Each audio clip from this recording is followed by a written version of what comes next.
I'm setting off on a trip that most people dream of. Flippin' heck, look at this! Is this my campsite?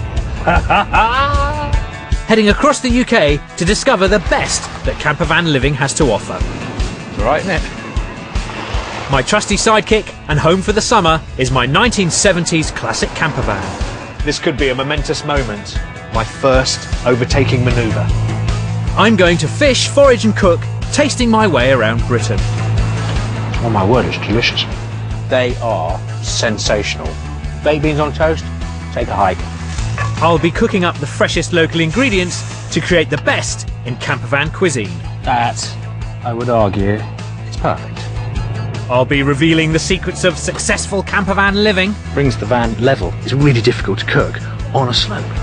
Along the way, anything can happen. I managed to hit myself on this piece of furniture here. Not allowed to drive.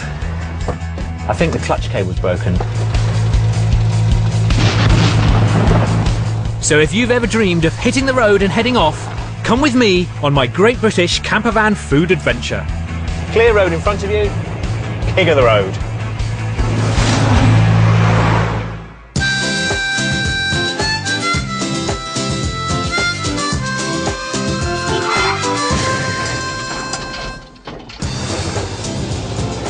My campervan journey begins in glorious North Devon.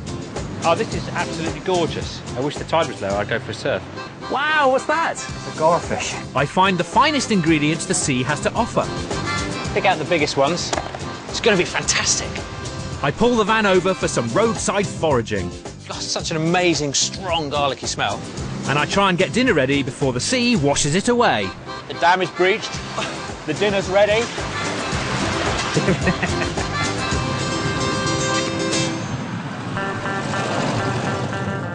I'm not a chef, but I love to cook. And I love my campervan. And I love getting out and about. Put that all together and what do you get? A campervan food adventure. My adventure begins in my home county of Devon. I'm going to explore the north coast, which looks out onto the Atlantic Ocean. But first, let me show you my van. This gorgeous machine is going to be my home for the summer. It's a classic 1970s campervan, and it's my pride and joy. Come and have a look. So in here, I've got pretty much everything I could ever need. Double bed upstairs, double bed downstairs. I've got a fridge and a sink, and most important, my 2-ring cooker. And a few kitchen essentials I never leave home without. My own spice rack. My whistling kettle. Chopping boards, 3 types. Meat, fish, and veg. Plates. Light and durable. Won't smash if you have to go around a corner quickly. My steamer.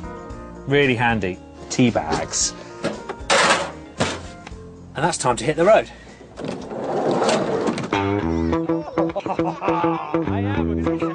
I said goodbye to wife Jo and daughters Maggie and Charlie and set off on my round trip of the UK.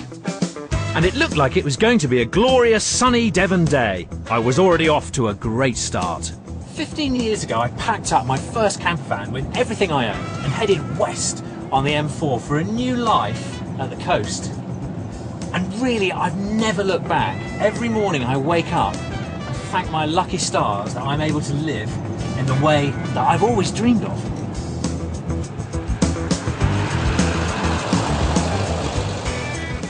And I still absolutely love living in North Devon. It's a kind of wild and forgotten corner of Britain. The surf is very good.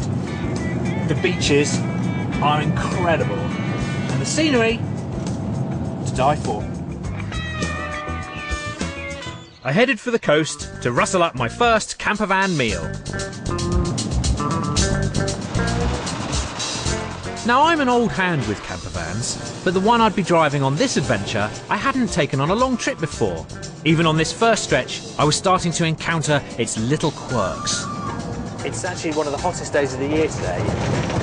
And one of the things that I've noticed about the van is that you can't turn the heating off. It's absolutely boiling. So I'm going to have to open the window.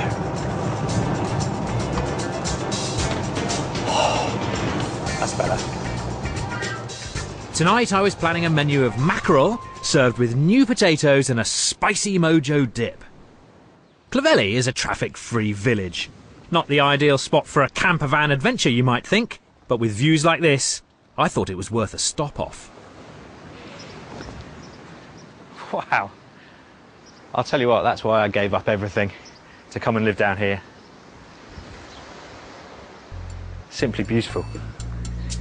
Clovelly is a traditional fishing village, so it's the perfect place for me to grab some fresh mackerel for my campervan kitchen. Chris Braund and his family have been fishing here for generations. Permission to come aboard, Captain? Certainly, come on down. He had agreed to take me out to see if I could hook myself some tasty mackerel. You never know with fishing, some days are there, some days are not. And what's your experience so far of today? Very quiet at the moment. Oh, right, okay. Shall I get my line out? Get your line ready and then let's see what we can do. Great stuff. Okay, let's give it a go.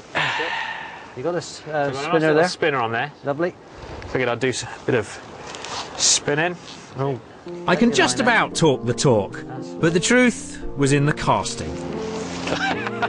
Take two. Oh, that's better. Despite all evidence to the contrary, I remained optimistic. There goes a seagull. If I cast it high enough, I might be able to catch one of them. 2 hours later, and not even a nibble. It turned out Chris was rather more realistic about my fishing abilities than I was, and he'd prepared a backup plan. Some fishing nets he'd put out earlier. So before too long, we'd found a little something for my campervan meal. Oh, here we are, we're in luck. Whoa! Wow, what's that? It's a garfish. Garfish, fantastic. Are they good for eating? No. No. No, that'll go for pot bait. But before I'd had time to be disappointed, we'd landed our first mackerel. Hey, Have we got fish? we got fish. Oh, look at that. Fantastic. And then another, There he is. Another mackerel there. and another. Oh, there's another one in there as well. God, they're just swimming in. There you go, look at that. It's not a bad one. Beautiful colours there, isn't there? Yeah, the colours in there are just incredible. Taste-wise, they're quite oily, aren't they? Yes. It wasn't long before the bucket was full and it was time to head back to shore. Well, that was fantastic. Didn't actually catch anything with the rod, but I've certainly got dinner. The old sea dog that he is, Chris can gut a fish in seconds flat. Just cut him in the back of the neck, through to the bone. There it is, all comes out. That's for the seagulls. It's certainly effective, but not very aesthetically pleasing. That's not the way I would have done it. No? No. I just would have cut it straight up. You're going to leave the head on? Yeah. They look prettier on the barbecue. But Chris had to cut short my lesson as he had an escapee. Chris appears to have left his boat float off into the harbour. With Chris busy rescuing his boat, I waved goodbye and headed back to my campervan. Right then, back at the van. Let's do something about these fish. Out with the cooler. And the important thing about having a cooler in a camper is that you can put things like fish inside it and it doesn't stick up the upholstery, because let's face it, I've got to sleep in there tonight.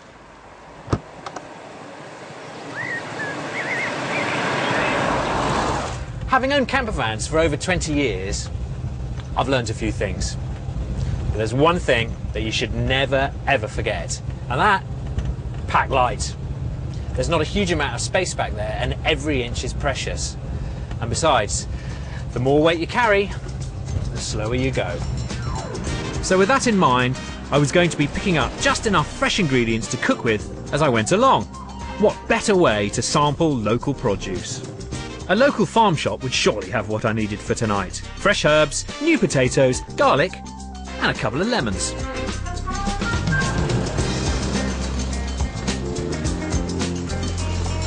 Now, I'm clearly no aristocrat, but I have a friend whose mother is a proper lady of the manor. That's Lady Stukely to you and I, and she lives in a rather lovely house. But the landscape gardens are of no interest to me. I'm here because Lady Stukely also owns a private beach.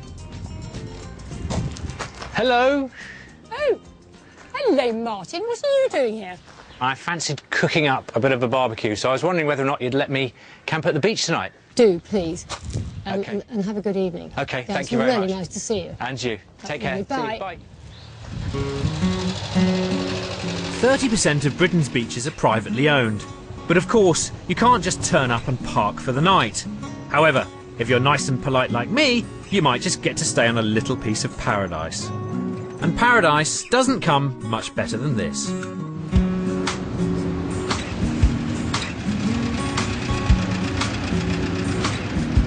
Much of this coast is a designated area of outstanding natural beauty. And the clear Atlantic water was also going to be a key ingredient for tonight's dinner.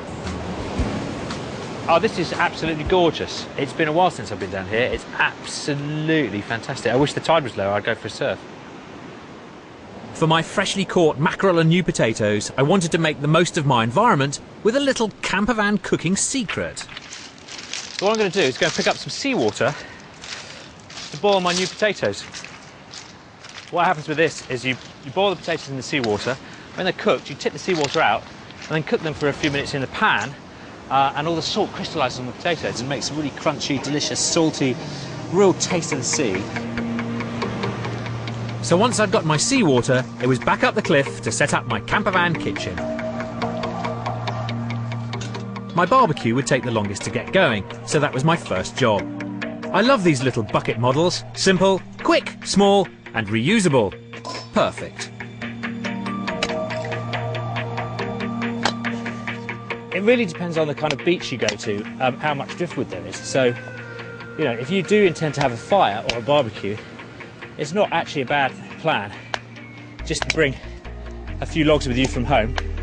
So with the fire burning away, it was time to get to work in my portable kitchen. And I don't think I could have picked a better spot. It's all right, isn't it? The evening sun might look absolutely beautiful, but it was a reminder that I didn't have much time to get my food ready before I lost the light. First up, my garlic and coriander dip for my potatoes, or mojo dip as it's known in the Canary Islands. I'm using a whole bulb of garlic for this traditional recipe, so this mojo dip should have a real punch to it. So I think the thing about camping on your own really is that actually you can make dishes like this, because that amount of garlic going into a dip, you probably want to be on your own really. Okay, next up, coriander, my favourite. Chopped up as fine as we can get it. Once I had chopped the coriander, I ground it into a paste in my pestle and mortar. You'll find no electric kitchen gadgets to help you in the countryside. The final touch was a dessert spoon of cumin, a splash of white wine vinegar, and a good glug of olive oil. My mojo dip was complete. Oh, Joe's going to be glad she's not here with me tonight. Fantastic. A little bit of lovely coriander for garnish. That's done. Right, moving on. With a handful of potatoes bubbling away in my seawater, it was time for my pièce de résistance, my freshly caught mackerel. I stuffed the mackerel with fresh tarragon and lemon slices, and then I tried out a little experiment with a rather unusual cooking method. What we're going to do is wrap him up in newspaper, and give it a really good wetting down, and then back for the next sheet. The idea is that the fish goes onto the flames until the paper catches fire, at which point I take it off and I'm hopefully left with a perfectly steamed mackerel.